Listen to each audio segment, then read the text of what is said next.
सोनम के घर फूलमती नाम की एक नौकरानी काम करती थी।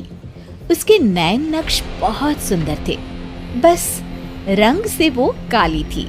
एक दिन, सोनम दीदी, आप कितनी सुंदर है और इतनी गोरी भी।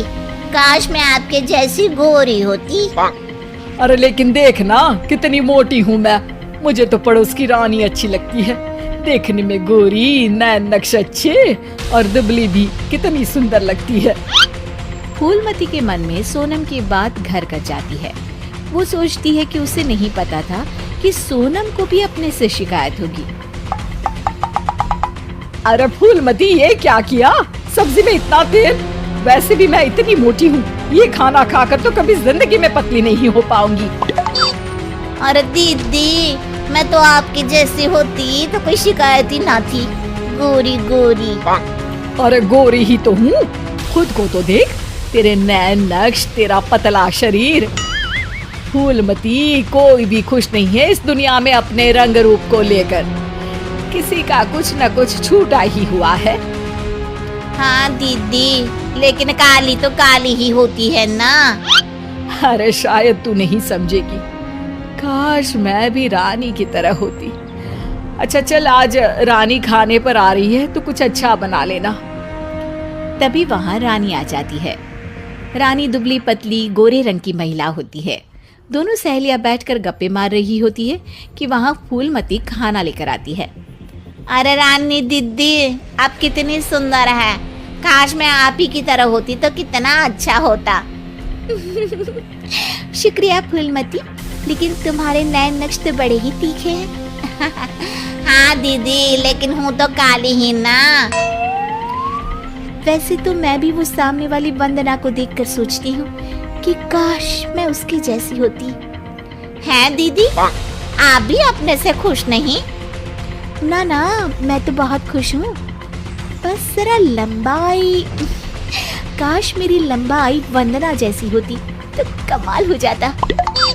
फूलमती उन लोगों को खाना देकर वहाँ से चली जाती है। वो सोचने लगती है, अरे ये क्या, मैं तो सोच रही थी कि सोनम दीदी सबसे सुंदर है, लेकिन लगता है सोनम दीदी कुछ नहीं। अब तो मुझे वंदना से मिलना पड़ेगा। देखो तो सही कि वो क्या चीज है। एक दिन मौका देखकर फूलमती वंदना के घर जाती है और उसके दरवाजे की बेल बजाती है। हाँ बोलो, क्या काम है? मैं ना एक काम वाली हूँ और घरों में काम करती हूँ। क्या आपको किसी नौकरानी की जरूरत है? हाँ हाँ, जरूरत तो है, लेकिन सिर्फ झाड़ू के लिए। वो क्या है कि पोछा मैं खुद लगाती हूँ, जिससे मेरी फिगर मेंटेन रहती है। दीदी, एक बात बोलूं, आप कितनी परफेक्ट हैं। मतलब आप में तो कोई कमी ही नहीं है। सुंदर शरीर, लंबी हाइट, गोरा रंग। काश ना दीदी मैं आपके जैसी होती। शुक्रिया, लेकिन मैं भी परफेक्ट नहीं हूँ। ओह, ये क्या दीदी, आप क्या बोल रही हैं? ऊपर वाले ने तो आप में कोई कमी रखी ही नहीं है। अरे तू उस दीपिका को जानती हो ना? कैसी बात कर रही हो दीदी? वो कहानी हर घर की हीरोइन ना? हाँ हाँ वही। उसकी त्वचा देखी है, कैसी दमकती चमकती, और कमर तो कितनी पतली है। हाय। पर दीदी, वो तो हीरोइन है, हीरोइन। वो तो पैदा ही ऐसी हुई होगी। हाँ वही तो, उसको तो भगवान ही ऐसा बनाया होगा, सुंदर, चमकता और दमकता। फूलमती सोचने लगती है, अरे ये क्या, आकांक्षाओं का कोई अंत ही नहीं है। कोई खुश नहीं है खुद से। हर किसी को किसी और जैसा दिखने की चाह है। अब तो किसी न किसी तरह दीपिका से मिलने जाना होगा, लेकिन कैसे? फूलमती एक दिन दीपिका के घर जाती है, जहाँ उसका बॉडीगार्ड दरवाजा खोलता है। कौन हो तुम और यहाँ क्यों आई हो? मैं ना मैडम से मिलने आई हूँ, कोई बात करनी थी। अरे चलो चलो यहाँ से, ये कोई धर्मशाला नहीं है जो बात करने के लिए आ गई मैडम से। तभी वहाँ दीपिका आ जाती है।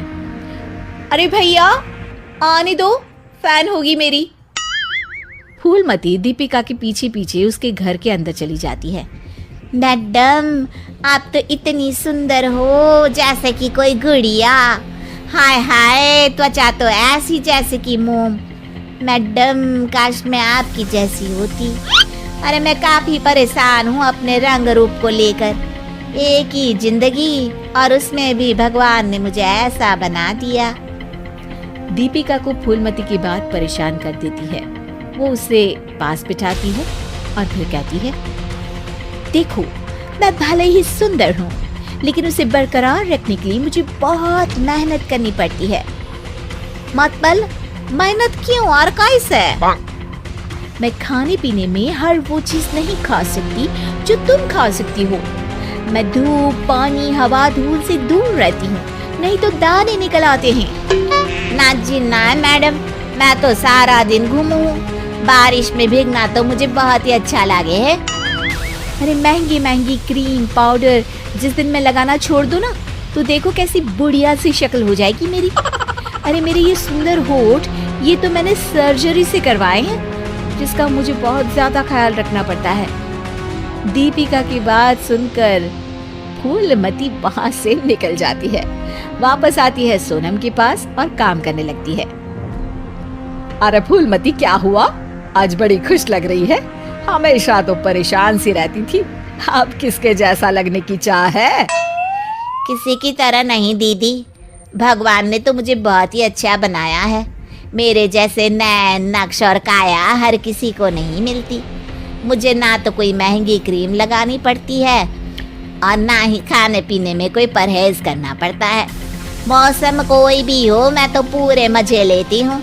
ना धूल से प्रॉब्लम और ना ही डॉक्टर के चक्कर। तो दीदी, मैं तो अब खुशी रहूंगी ना।